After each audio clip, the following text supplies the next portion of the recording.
Fala, filhotes, vocês estão vivos? No vídeo agora nós vamos falar um pouquinho sobre o Essencial de Ivan Mises, essa obra do Murray Rothbard, da série Pensamento Liberal número 1 do Instituto Liberal.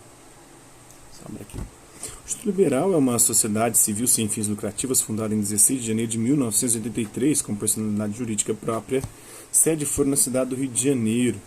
O artigo 3º de seu estatuto estabelece o seguinte: o Instituto tem por objetivo promover a pesquisa, a produção e a divulgação de ideias, teorias e conceitos sobre as vantagens de uma sociedade baseada na democracia representativa no plano político, na economia de mercado no plano econômico, na máxima descentralização do poder no plano administrativo, sobre as vantagens de uma sociedade estruturada de acordo com os princípios da livre iniciativa, da propriedade privada, do lucro e da responsabilidade individual.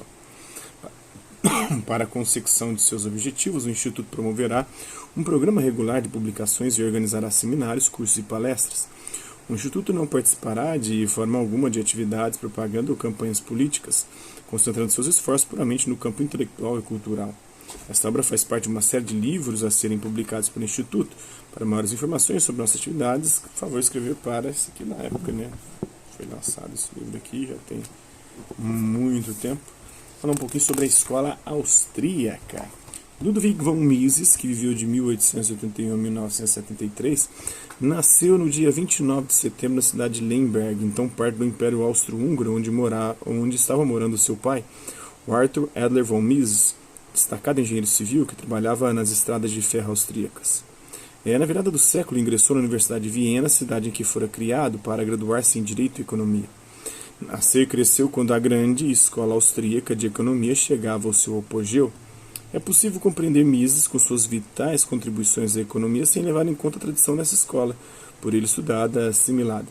Por volta da segunda metade do século XIX, tornou-se claro que a economia clássica, que atingira seu ápice na Inglaterra, nas pessoas de David Ricardo e John Stuart Mill, sobrara, lamentavelmente, em meio aos escolhos de uma série de falhas fundamentais. A falha crucial foi a tentativa de analisar a economia com base em classes e não em ações de indivíduos, a praxeologia.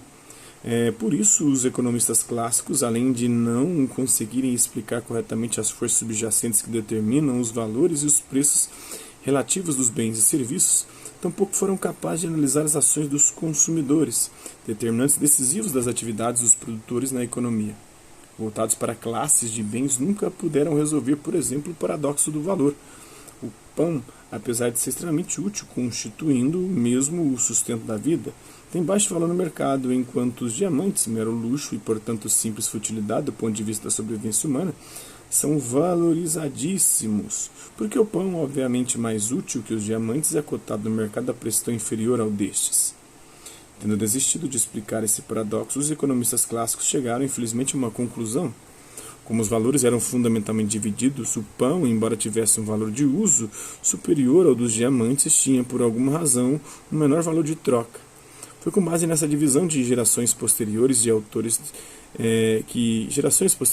denunciaram que a economia de mercado ensejava uma calamitosa canalização de recursos para a produção para o lucro, em detrimento da produção para uso muito mais benéfica.